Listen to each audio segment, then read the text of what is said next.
Praise the Lord, hallelujah. खुदा को धन्यवाद देते हैं आज की मुबारक सुबह के लिए, उसके नेक वायदों के लिए, और ख़ास करके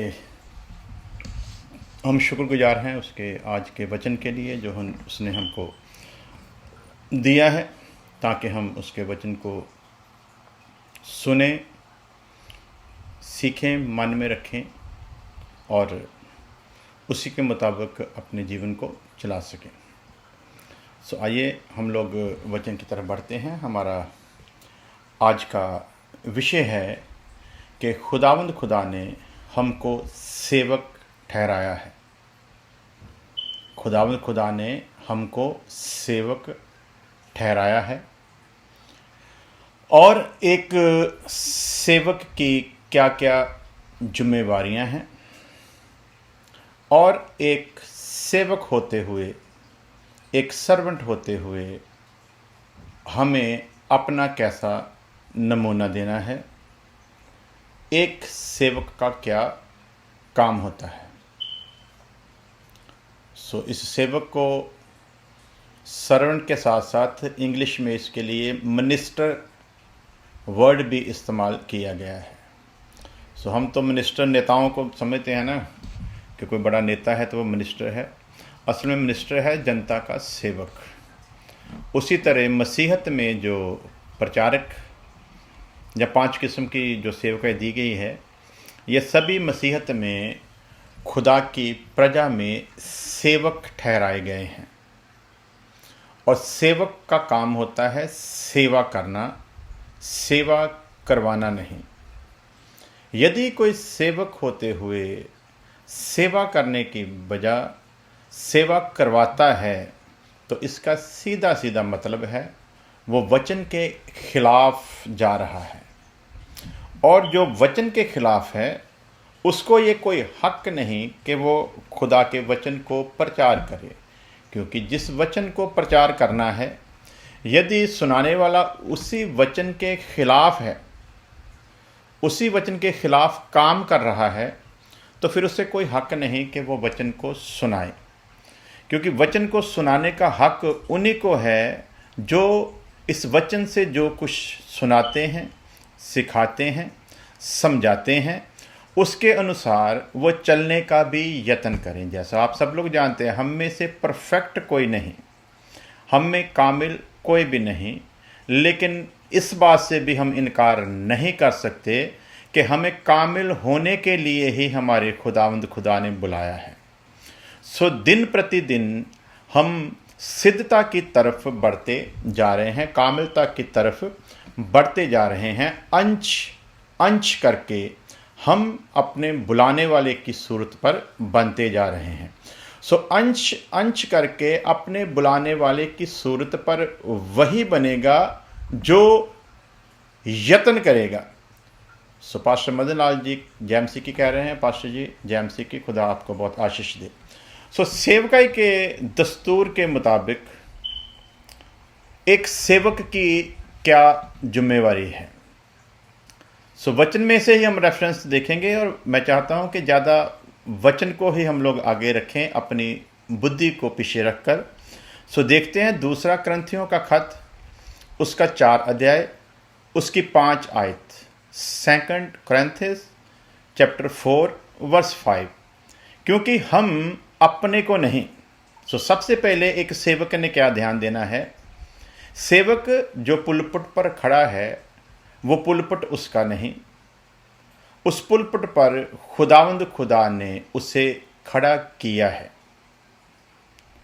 ये पुलपट उसने मोल नहीं लिया। ये पुलपट उसे उसकी काबिलता की, उसके खूबियों के कारण नहीं मिला, बल्कि परमेश्वर ने उसे चुना और ये पुलपट दिया है। अब वो पुलपट जिसने दिया है, इस सेवक ने देने वाले का प्रचार करना है। जिसने ये पुलपट दिया है, सेवक की जिम्मेवारी है वो उसका प्रचार करे जिसने उसे उस पुलपट पर खड़े किया है। इसलिए खुदा का दास संत पालूस फरमाता है, क्योंकि हम अपने को नहीं। ये हर सेवक ने ध्यान रखना है, हम पुलपट पर खड़े होकर अपने आप को प्रचार करने के लिए नहीं खड़े हुए, अपने गुण बताने के लिए खड़े नहीं हुए, अपनी खूबियां बताने के लिए खड़े नहीं हुए, ये बताने के लिए खड़े नहीं हुए कि मेरे द्वारा कितने लोग सेफ हुए हैं, मेरे द्वारा कितने लोग मसीही बने हैं। ये बताने के लिए मैं पुलपुट पर खड़ा नहीं हुआ, जहाँ खुदा ने मुझे इस पुलपुट पर अपनी खूबियां बयान करने के लिए खड़ा नहीं किया। खुदा ने इसलिए खड़ा नहीं किया कि यहाँ पर खड़े होकर मैं बताऊं कि मैंने कितने लोगों को बपतिस्मा दिया है। ये पुलपुट मुझे इसलिए खुदा ने नहीं दिया कि मैं इस पुलपुट पर खड़े होकर बताऊं कि कितने बीमार मेरी दुआ के द्वारा चंगे हुए हैं। ये पुलपुट पर मुझे इसलिए खड़ा नहीं किया खुदा ने कि मैं बताऊं कि कितने लोग मेरी रिस्पेक्ट, मेरी इज्जत करते हैं, कितनी भविष्यवाणियां मैंने की हैं जो पूरी हुई हैं।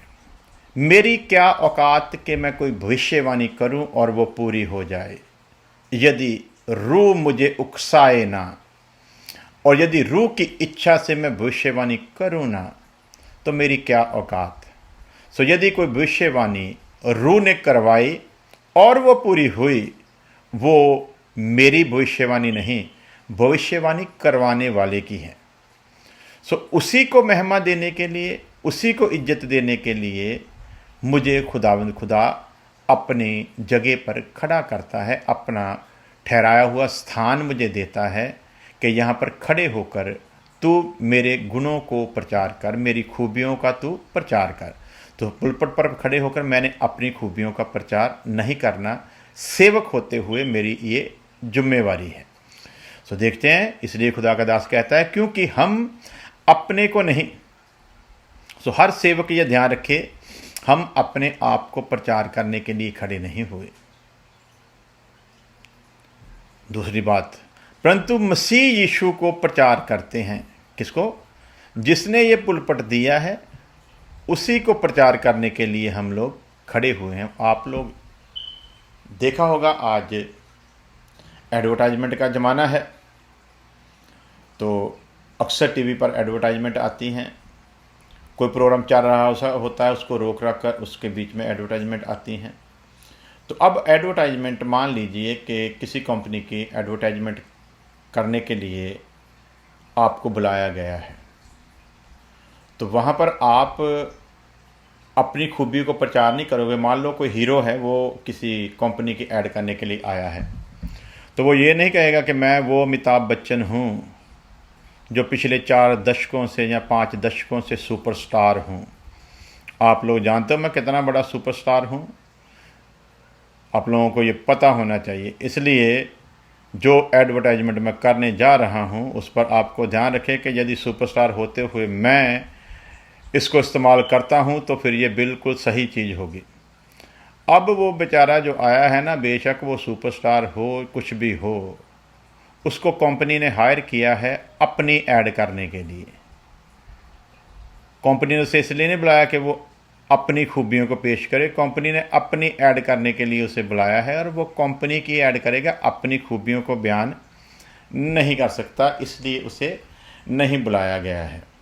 वो अपनी बातें आकर करनी शुरू कर दे, कंपनी उसको निकाल देगी, वो कहेगी हमने अपने लिए तुझे बुलाया है। उसी तरह खुदा ने हमें अपनी खूबियाँ बयान करने के लिए बुलाया है, और हमें चाहिए कि हम खुदा की ही खूबियों को बयां करें। इसलिए खुदा का दास कहता है क्योंकि हम अपने को नहीं परंतु मसीह यीशु को प्रचार करते हैं कि वह प्रभु है। सो हमें पुलपुट पर खड़े होकर अपने आप को प्रभु नहीं बनाना। लेकिन आज बदकिस्मती से बहुत लोग हैं जिन्होंने अपने आप को प्रभु करके पेश कर दिया है, बहुत कर रहे हैं, बहुत करने का यत्न कर रहे हैं, लेकिन प्रभु एक ही है। इज्जत महिमा जलाल उसी का है जिसने खड़ा किया गया है, हमें उसी को पेश करना है। सो प्यारे अजीजो, वो खुदा का दास साफ साफ लिखता है परंतु मसीह यीशु को प्रचार करते हैं। क्या प्रचार करते हैं? कि वह प्रभु है, हम प्रभु नहीं। और आज बदकिस्मती ये है कि कोई यदि अपने आप को प्रभु नहीं बनाने का भी फैसला करता है तो ये जहाँ के लोग इतने बेअक्ल हैं कि वो चाहे ना कोशिश करें, लेकिन ये खाम खा उसे बना देते हैं, ये खाम खा उसे प्रभु की जगह खड़ा कर देते हैं। और जब थोड़ी सी महिमा उसको मिलती है और विरोधी अपने शिकंजे में फंसा लेता है, फिर उसको भी ये बातें अच्छी लगनी शुरू हो जाती हैं कि चलो अच्छी बात है, यदि लोग मुझे प्रभु की तरह समझते हैं तो अच्छी बात है। तो वो भी बेचारा आहिस्ता आहिस्ता इस जाल में फंस जाता है। सो एक सेवक होते हुए कलीसिया को इन बातों से डांट देना चाहिए। यदि कलीसिया, यदि संगत आपको प्रभु की जगह खड़ा करने की कोशिश करती है, तो एक सेवक होते हुए आपकी ये जिम्मेवारी बनती है कि आप शरेआम उनको डांट दें, मैं खाक हूँ, मैं इस लायक भी नहीं, इसलिए कृपया आज के बाद मुझे कोई भी प्रभु का स्थान देने की कोशिश, प्रभु की जगह देने की कोशिश ना करे। लेकिन इसके उलट हो रहा है। आज प्रभु की जगह पर प्रभु के ठहराए हुए सेवक को वो स्थान देने की कोशिश की जा रही है जो सिर्फ और सिर्फ प्रभु का है। प्रभु के पुलपट पर, प्रभु की जगह पर खड़े हुए इंसान को प्रभु बना दिया जाता है। उस पर फूल फेंके जाते हैं, उसके गले में हार डाले जाते हैं। क्या सिद्ध करती हैं ये बातें कि प्रभु की महिमा एक इंसान को दी जा रही है, और इस इंसान को चाहिए ये साफ तौर पर डांट दे कलीसिया को, ये पाप है। प्रभु का स्थान किसी इंसान को देना पाप है। सेवक को इज्जत देनी, उसकी प्रस्तिश नहीं करनी। सेवक को सेवक की इज्जत दो, उसकी प्रस्तिश ना करो। लेकिन आज ये सब कुछ हो रहा है।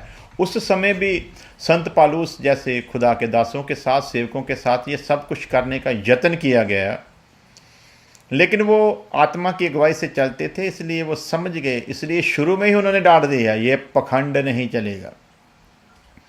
आप लोग जानते हैं प्रेरितों के काम में जब संत पालूस को यही इज्जत देने की कोशिश की गई, लोग इंतजार कर रहे थे, उनको देवता बनाने का जब उन्होंने यत्न किया तो उन्होंने अपने कपड़े तक फाड़ डाले और उन्होंने अनाउंस कर दिया, ये तुम लोग हमारे साथ क्या कर रहे हो, हम तुम लोगों की तरह एक आम इंसान हैं, ये तो प्रभु है जिसके नाम को इज्जत मिलनी चाहिए, ये तो प्रभु है जिसके नाम को महिमा मिलनी चाहिए, आप प्रभु की महिमा हमको देने की कोशिश क्यों कर रहे हैं।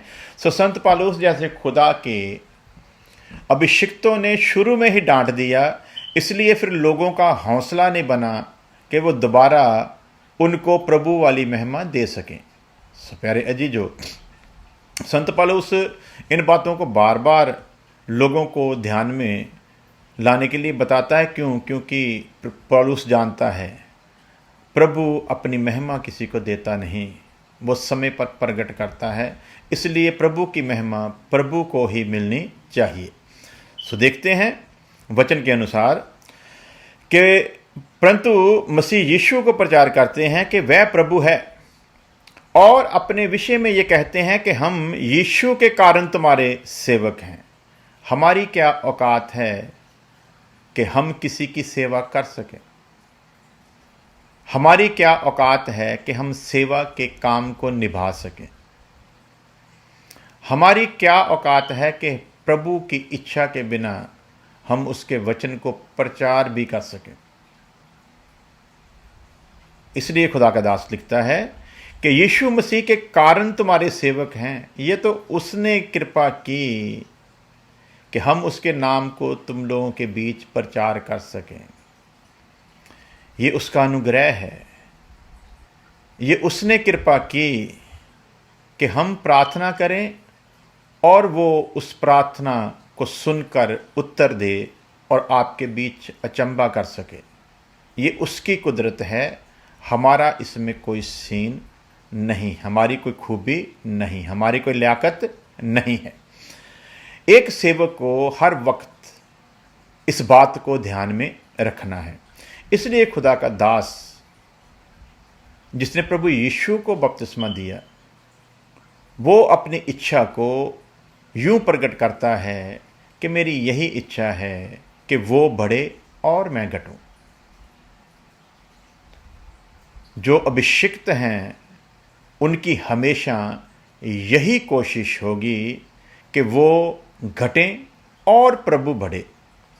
लेकिन जो अभिषिक्त नहीं, जो बुलाए नहीं गए परंतु अपनी ही इच्छा से आ गए हैं, चोरों की नाई कलीसिया में घुस आए हैं, वचन में लिखा है, मैं नहीं कह रहा, चोरी छिपे घुस आए हैं, ऐसे जो चोरी छिपे घुस आए हैं, जो अभी बुलाए नहीं गए, जिनको बुलाया नहीं गया, बिन बुलाए मेहमान बन के जो आ गए हैं, उनकी ये कोशिश होगी कि वो प्रभु का स्थान लें। उनकी ये कोशिश रहेगी वो प्रभु की महिमा खुद लें। लेकिन जो बुलाए और ठहराए गए हैं वो कभी भी प्रभु की महिमा लेने का यत्न ख्वाब में भी नहीं सोच सकते। यत्न करना तो बड़ी दूर की बात है। तो खुदा का दास क्या लिखता है कि हम यीशु के कारण तुम्हारे सेवक हैं, अपनी खूबियों के कारण नहीं, अपनी लियाकत के कारण नहीं, बल्कि किस कारण? प्रभु यीशु मसीह के कारण हम तुम्हारे सेवक हैं। ये अनुग्रह उसी के कारण और उसी के द्वारा हुआ है। और जिसने हमको सेवक बनाया है उसने हमें हुक्म दिया है कि हम एक अच्छे सेवक होने का नमूना आपके बीच में लेकर आए। हम हर हीला वसीला से ये सिद्ध करने की कोशिश करें, ये सिद्ध करने का यत्न करें कि एक सेवक की क्या रिस्पॉन्सिबिलिटीज़ हैं, एक सेवक की क्या जिम्मेवारियां हैं जिसे उसे पूरा करने के लिए बुलाया गया है। सो प्यारे अजीजों, इसकी 6 आयत में देखते हैं, 2 कुरिन्थियों 4:6 में, इसलिए कि परमेश्वर ही है, इसलिए कि परमेश्वर ही है जिसने कहा कि अंधकार में से ज्योति चमके। ये उसी की महिमा है, ये उसी का काम है, ये उसी ने किया है। अंधकार में ज्योति चमके। आप लोगों ने देखा होगा कई लोगों को मसीह में लाने का हम लोग बहुत यत्न करते हैं, कोई कसर नहीं छोड़ते। गवाहियों के द्वारा, वचन के द्वारा, नबूवतों के द्वारा, कुछ न कुछ करके हमारी कोशिश रहती है कि हम इस इंसान को मसीह में ले आएं। कई दिन, कई हफ्ते, कई महीने, कई साल लग जाते हैं, लेकिन हम उस शख्स को मसीह में ला नहीं पाते। ये बात इस तरफ इशारा करती है साफ साफ कि लाने वाले हम नहीं, एक है जो लेकर आता है। यदि हमारे कहने से, यदि हमारे सुनाने से, यदि हमारे समझाने से, यदि हमारी गवाही देने से, यदि हमारी भविष्यवाणी करने से, यदि हमारे प्रचार करने से कोई बदल सकता है, तो फिर वचन में ये बात कभी ना लिखी जाती। क्या लिखा है वचन में? इसलिए कि परमेश्वर ही है। ये सारे का सारा काम जो है कौन करता है? परमेश्वर करता है। इसमें किसी इंसान की कोई खूबी, कोई लियाकत नहीं है। यदि हमारे करने से लोग बदल सकते होते तो आप खुद फैसला करो। हजारों हजार सेवक हैं, उनकी तो अपनी फैमिली भी जो है ना, वो भी पूरी तरह मसीह में नहीं आ पाई। उनका तो अपना खानदान भी पूरे का पूरा मसीह में नहीं आ पाया। ये इस बात की तरफ इशारा है कि हम कौन हैं, हमारी क्या औकात है कि हम किसी एक भी इंसान को तौबा करने के लिए तैयार कर सकें। हमारी क्या औकात है कि अंधकार में ज्योति चमक सके। हमारी क्या औकात है?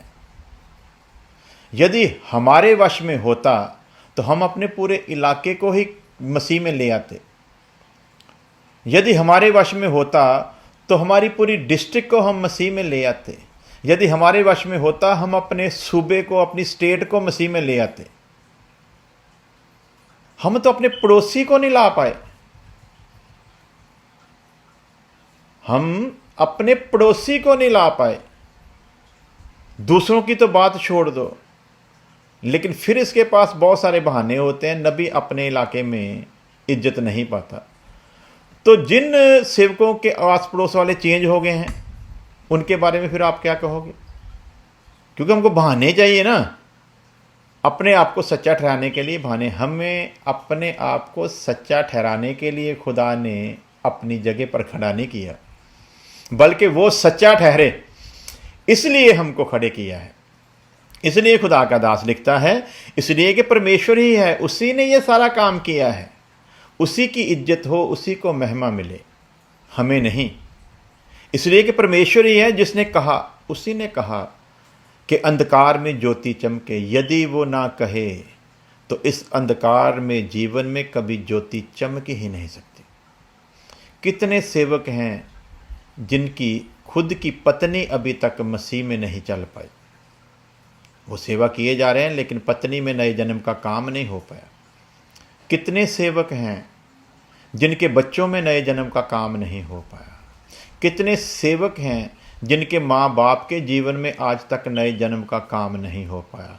कितने सेवक हैं जिनके भाइयों के जीवन में अभी तक नए जन्म का काम नहीं हो पाया। कितने सेवक हैं जिनके खास दोस्त फ्रेंड सर्कल है, उसमें भी नए जन्म का काम नहीं हो पाया। कितने ऐसे सेवक हैं जिनकी रिश्तेदारी में भी अभी तक नए जन्म का काम नहीं हो पाया। उसकी सीधी सीधी वजह है कि किसी सेवक में ये सामर्थ्य नहीं, किसी सेवक में ये खूबी नहीं कि किसी की अंधकार में ज़िंदगी में वो रोशनी ला सके, किसी को तारीकी से निकालकर वो रोशनी में ला सके। किसी सेवक में ये खूबी है ही नहीं। ये सारी की सारी खूबी किसकी है? वचन ये बताता है ये सारी की सारी खूबी परमेश्वर की है, इसलिए कि परमेश्वर ही है, इसलिए कि परमेश्वर ही है। इसीलिए वचन में लिखा है यदि भेजा ना जाए, यदि परमेश्वर की ओर से भेजा ना जाए तो क्यों कर प्रचार करे। तो फिर कुछ विवादी कह देते हैं, बहुत सारे हैं जो प्रचार कर रहे हैं लेकिन परमेश्वर की तरफ से भेजे नहीं गए। तो मैं भी तो वही कह रहा हूँ ना, यदि भेजे ना जाए तो क्यों कर प्रचार करें। जो भेजे गए हैं ना, उनकी ये पहचान है, वो अपने को प्रचार नहीं करेंगे बल्कि खुदा को प्रचार करेंगे। जैसा ऊपर की लाइनों में हमने पढ़ा कि खुदा का दास संत पौलुस कहता है, क्योंकि हम अपने को नहीं परंतु यीशु मसीह को प्रचार करते हैं। तो भेजे गयों की क्या पहचान है? वो यीशु मसीह को प्रचार करेंगे। भेजे गयों की क्या पहचान है? वो मसीह को आगे रखकर चलेंगे। भेजे गए की क्या पहचान है? वो कभी भी मसीह की जगह पर इज्जत मेहमा जलाल अपने को लेने की कोशिश नहीं करेंगे। और हर बात में उनकी यही इच्छा होगी जिसको यूहन्ना प्रकट करता है कि मैं घटूं तू बढ़े। ये भेजे गयों की पहचान है। लेकिन जो अपनी ओर से आ रहे हैं, चोरी छुपे से, जैसे खुदा के दास ने लिखा, कलीसिया में घुस आए हैं, ये जो चोरी छिपे से घुस आए हैं ये परमेश्वर की ओर से नहीं, और ना ही ये परमेश्वर की इच्छा का प्रचार करते हैं। और इनकी पहचान इसी से हो जाती है कि ये उसकी ओर से नहीं भेजे गए, क्योंकि ये सारी की सारी इज्जत मेहमा जलाल खुद लेने का यत्न करते थे, करते हैं और करते रहेंगे। लेकिन जो उसकी ओर से भेजा गया है वो संत पौलुस की तरह सबसे पहले यही अनाउंसमेंट करेगा, हम अपने को नहीं मसीह यीशु को प्रचार करते हैं कि वह प्रभु है। जो प्रभु है वही प्रभु है, उसी को प्रचार करते हैं, क्योंकि इज्जत महिमा उसी की है। और अपने विषय में ये कहते हैं कि हम यीशु के कारण तुम्हारे सेवक हैं। समझ लो, हम क्या हैं? तुम्हारे सेवक हैं, तुम्हारे प्रभु नहीं। हम तुम्हारे सेवक हैं, तुम्हारे स्वामी नहीं। हम तुम्हारे सेवक हैं, तुम्हारे गुरु नहीं, क्योंकि गुरु और प्रभु सिर्फ एक ही है, जिसका नाम प्रभु यीशु मसीह है। उसकी जगह कोई दूसरा नहीं ले सकता। मैं फिर इन बातों को दोबारा रिपीट इसलिए करना चाहता हूं कि आपके दिमाग में ये बात घुस जाए कि खुदा का दास क्या फरमाता है, क्योंकि हम अपने को नहीं परंतु यीशु मसीह को प्रचार करते हैं कि वह प्रभु है। तो इसलिए बुलाए हुए की पहचान यही होगी, वो हर बात में अपने आप को उसी की नाई शून्य करेगा जैसे उसने खुद अपने आप को शून्य किया। क्या लिखा है? परमेश्वर के स्वरूप में होते हुए भी, जिसको संत पौलुस प्रचार कर रहा है कि हम अपना प्रचार नहीं करते, अपने को प्रचार नहीं करते, बल्कि उसको प्रचार करते हैं। उस खुदा के दास ने वचन में लिखा है कि बेशक वो परमेश्वर का स्वरूप था, लेकिन फिर भी उसने उसके तुल्य होना ना चाहा। जो खुद परमेश्वर के स्वरूप में था, जब वो इंसानी रूप में इस संसार में था, उसने अपने आप को परमेश्वर के तुल्य रखना ना चाहता तो परमेश्वर बनकर ही आ सकता था। चाहता तो अपनी प्रस्तिश लोगों से करवा सकता था। लेकिन जब मनुष्य की नजात के लिए मनुष्य के समान बनकर आया तो मनुष्य जैसा ही बनकर रहा। और क्या लिखा है? बेशक वो उसके स्वरूप में था, लेकिन फिर भी उसने परमेश्वर के तुल्य अपने आप को बनाना ना चाहा, बल्कि अपने आप को शून्य किया, अपने आप को जीरो कर दिया। अब जिसको हम प्रचार करते हैं, जिसके बारे में संत पौलुस फरमा रहा है कि हम अपने को नहीं बल्कि मसीह यीशु को प्रचार करते हैं कि वो प्रभु है। यदि वो प्रभु इस जहान में अपने आप को शून्य करके पेश करता है, तो फिर जो उसके द्वारा बुलाए गए हैं, जो उसके द्वारा ठहराए गए हैं, उन्हें तो शून्य से भी नीचे आना होगा। यदि उसने, जिसको हम प्रचार करते हैं, यदि उसने अपने आप को जीरो किया, तो हम जो अपने आप को गलती से हीरो समझ बैठे हैं, हमें ये विचार करना होगा, जिसको हम प्रचार करते वो जीरो होकर आया, तो फिर हम कैसे हीरो हो सकते हैं? लेकिन ये बात किनके भेजे में घुसेगी? उनके जो सचमुच वचन की अहमियत को जानते हैं, जो सचमुच वचन की अहमियत को समझते हैं, जो सचमुच भेजने वाले के जलाल से वाकिफ हैं, जो सचमुच भेजने वाले की इच्छा को पूरा करते हैं, उन्हें ये मालूम है हमें अपने आप को उससे कितना ज़्यादा और हलीम और नम्र रखना है, वो अच्छी तरह से जानते हैं। लेकिन जो बुलाए नहीं गए, चोरी छिपे से घुस आए हैं, वही हैं जो आज मसीहत को बदनाम कर रहे हैं। वही हैं जो आज मसीहत का जलूस निकालने पर तुले हुए हैं। वही हैं जो परमेश्वर की महिमा खुद लेने का यत्न करते हैं। वही हैं जो चाहते हैं कि लोगों में हमारी इज्जत रिस्पेक्ट हो। वही हैं जो अपने आप को गुरु कहलवाना पसंद करते हैं। लेकिन मसीह यीशु ने कह दिया साफ करके, तुम मुझे गुरु और प्रभु कहते हो, ठीक कहते हो, क्यों जो मैं हूं। अब ये कौन कह रहा है? वो जो लास्ट शब्द कहता है, मैं हूं। ये मैं हूं कौन है? किसी इंसान में इतनी ज़रूरत नहीं, किसी इंसान की ये औकात नहीं कि वो कह सके कि मैं हूँ। लेकिन प्रभु यीशु ने कहा, तुम गुरु कहते हो, प्रभु कहते हो, ठीक कहते हो, क्यों जो मैं हूँ। अब ये बात कौन कह रहा है? मैं हूँ होते हुए भी जिसने अपने आप को शून्य किया। और हम तो कुछ भी नहीं हैं,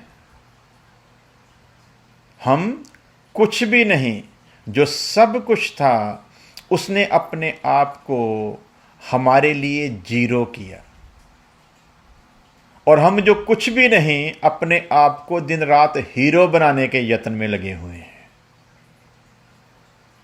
लेकिन संत पालूस इस बात को बखूबी समझता है, इसलिए कहता है कि हम अपने को प्रचार नहीं करते, परंतु मसीह यीशु को प्रचार करते हैं कि वह प्रभु है, और अपने विषय में ये कहते हैं कि हम यीशु के कारण तुम्हारे सेवक हैं। सो जिसके कारण हम कलीसिया में सेवक हैं, यदि वो ऐसा हलीम और नम्र रहा तो फिर कलीसिया में हमें उससे भी कहीं ज़्यादा नम्र और हलीम रहना है। और संत पालूस हम जैसे पखंडी नहीं था, वो पखंड नहीं करता था, बल्कि जो बात कहता था उससे अपने जीवन में लागू करता था, उसे अपने जीवन में दिखाता। संत पालूस वचन सुनाता नहीं था, वो हम जैसों की तरह वचन सुनाने वाला नहीं, बल्कि वचन को दिखाने वाला था। वही बात कहता था जो खुद पूरी करता था।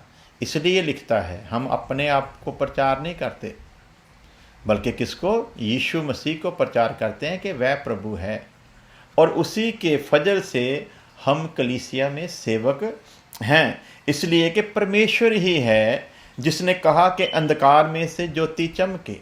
इसलिए हमारी ये औकात नहीं कि हम किसी के अंधकार में जीवन में ज्योति को ला सकें। उसने कहा कि मैं गुरु हूं,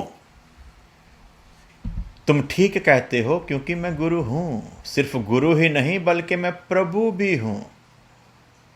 मैं गुरु भी हूं, मैं प्रभु भी हूं। जिसने ये कहा है उसे ये पता है। और एक गुरु ही है जो अंधकार से छुड़ाकर ला सकता है। इसलिए क्या लिखा वचन में कि अंधकार में से ज्योति चमके। कैसे चमकेगी? ऊपर की लाइन में लिखा, इसलिए कि परमेश्वर ही है जिसने कहा। वही परमेश्वर जो यीशु मसीह है, वही परमेश्वर जो मैं हूं, वही परमेश्वर जो यीशु मसीह के रूप में कहता है, तुम मुझे गुरु और प्रभु कहते हो, ठीक कहते हो, क्यों जो मैं हूं। अब जिसने कहा क्यों जो मैं हूं, वो ढोंगी नहीं, वो पखंडी नहीं। जिसने कहा ना मैं हूं, जिसने कहा मैं गुरु हूं, उसने सिद्ध करके दिखाया। उसने सचमुच अंधकार में से हमें छुड़ाया। वो गुरु था, इसलिए वो अंधकार में से निकालकर हमें ज्योति में लाया। वो गुरु था, इसीलिए अंधकार में चमक रहा है। क्या लिखा? अंधकार में से ज्योति चमके, और वही हमारे हृदयों में चमकी भी। सिर्फ बात नहीं की, बल्कि जो कहा वो सिद्ध होते हुए हम लोग आज भी देखते हैं। सिर्फ 2000 साल पहले नहीं हुआ, आज भी वो ज्योति हमारे हृदयों में चमकती है। और वो चमकी हुई ज्योति कैसे हम लोग प्रूफ करते हैं? किसी को देखने की ज़रूरत नहीं, किसी से पूछने की ज़रूरत नहीं, और किसी को ज़्यादा बताने की भी ज़रूरत नहीं। हर रोज़ परमेश्वर के भय के कारण हमारे जीवन में जो परिवर्तन आ रहा है, वो काम जो अंधकार के गुलाम होने के कारण हम लोग करते थे, उन कामों से आज हमको नफरत है। उन कामों को करने से हमें घृणा आती है। ये घृणा ही इस बात का सबसे बड़ा प्रमाण है कि हम जो अंधकार में थे, हमारे जीवन में ज्योति आई है। ज्योति आने की पहचान है कि अंधकार में पड़ी हुई सारी की सारी गंदगी आज हमें साफ साफ नजर आती है। अंधकार के गुलाम होने के कारण पहले उस गंदगी में रहना हमको पसंद था, उस गंदगी में खेलना हमको पसंद था, वो गंदगी हमको अच्छी लगती थी। लेकिन जब ज्योति चमकी तो पता चला कि कितनी गंदगी में, अंधकार के कारण तो गंदगी नज़र भी नहीं आती थी, लेकिन जब ज्योति चमकी तो गंदगी नजर आनी शुरू हुई, और अब ज्योति चमकने के कारण वो गंदगी से हमको नफरत है। सो प्यारे अजीजों, ये उदाहरण देने का मतलब क्या था? विषय तो हमारा है कि सेवक कैसा होना चाहिए, लेकिन सेवक के साथ साथ ये सारी बातें बताने का अर्थ क्या था कि जहां हम कलीसिया में सेवक ठहराए गए हैं, वहां हमें ये ध्यान रखना है हम सेवक ही हैं। गुरु और प्रभु बनने की कोशिश ना करें। हम सेवा करने के लिए ठहराए गए हैं, उसका स्थान, उसकी जगह लेने की हम कोशिश ना करें, वरना बहुत उलझन में पड़ जाएंगे। बहुत मुश्किल का सामना फिर हम लोगों को करना पड़ेगा यदि हम लोग अभी से ना सुधरे। सो प्यारे अजीजों, आज के लिए मैं समझता हूँ इतना काफ़ी है। खुदा ने चाहा तो इसके अगले हिस्से को हम लोग सीखेंगे ज़रूर, और यहाँ पर मैं समाप्त करूँगा। मैं फिर इन बातों को रिपीट करना चाहूँगा ताकि आप लोग पूरी तरह से समझ लें। विषय है कि खुदावंद खुदा ने सेवा करने के लिए अपने सेवकों को ठहराया है। सेवक की ये जिम्मेवारी है, जिसने उसे सेवक ठहराया वो उसे प्रचार करे। सेवक उसकी जगह लेने की कोशिश ना करे जिसने उसे सेवा के लिए ठहराया है। उसके लिए हमने रेफरेंस पढ़ लिया, और आप लोग इस पर फिर दोबारा पढ़ें और मनन करें। 2 कुरिन्थियों 4:5, और प्रार्थना में बने रहें। खुदा ने चाहा तो इस सेवकाई के ऊपर हम लोग लंबा विषय लेकर चलेंगे, और आहिस्ता आहिस्ता से सीखते जाएंगे कि असल में हम सब सेवक हैं। सिर्फ जो 5 किस्म की सेवकाई ठहराई गई वही सेवक का काम नहीं, बल्कि उसके अलावा कलीसिया में बहुत सेवकाई हैं, अनेक सेवकाई हैं। लेकिन हर सेवकाई में हर सेवक को सिर्फ एक ही बात पर ध्यान देना है, मैं सेवक हूँ, मैं नौकर हूँ। मैंने अपने आप को भर्ती करने वाले को हर हाल में प्रसन्न करना है। मैंने अपने भर्ती करने वाले की इच्छा को पूरा करना है। मैंने उसकी महिमा खुद नहीं लेनी, बल्कि उसी को महिमा मिले वो यत्न करना है। खुदा आप सबके साथ हो, आपको बहुत आशीष दे। जो ऑनलाइन हैं उनके लिए भी खुदा का फजल मांगते हैं, जो बाद में सुने उन पर भी उसकी कृपा ठहरी रही। आइए प्रार्थना करते हैं। प्यारे खुदावंद खुदा, तेरा धन्यवाद देते हैं तेरे आज के अच्छे वचनों के लिए। खुदावंद, जितनों भी सुना हर एक ज़िंदगी पर तेरा अनुग्रह मांग लेते हैं खुदावंद, और तेरा अनुग्रह हर एक ज़िंदगी पर बना रहे। जो बाद में भी सुने उन पर भी तेरा फजल बना रहे खुदावंद, और हर एक शख्स जिसे तूने बुलाया एक ख़ास मकसद के लिए, वो अपनी सेवा को समझते हुए खुदावंद एक वफ़ादार सेवक की तरह अपनी सेवा को निभा सके। हमारी प्रार्थना को सुन ले मसीह यीशु के नाम में, आमीन। अब हमारे खुदा यीशु मसीह का फजल, खुदा बाप की मोहब्बत, पाक रूह की संगत अब से लेकर हमेशा तक उसके तमाम लोगों के साथ बनी रहे। आमीन, आमीन। खुदा आप सबके साथ हो, बहुत बरकत दे। अगर उसकी इच्छा हुई तो आज रात 9:30 बजे न्यूयॉर्क टाइम, और इंडिया के उस वक्त सुबह के 8 होंगे, हम लोग दोबारा फिर ऑनलाइन होंगे। तब तक के लिए प्रार्थना में बने रहें। खुदा आपको बहुत बहुत आशीष दे। सबको जय मसीह की।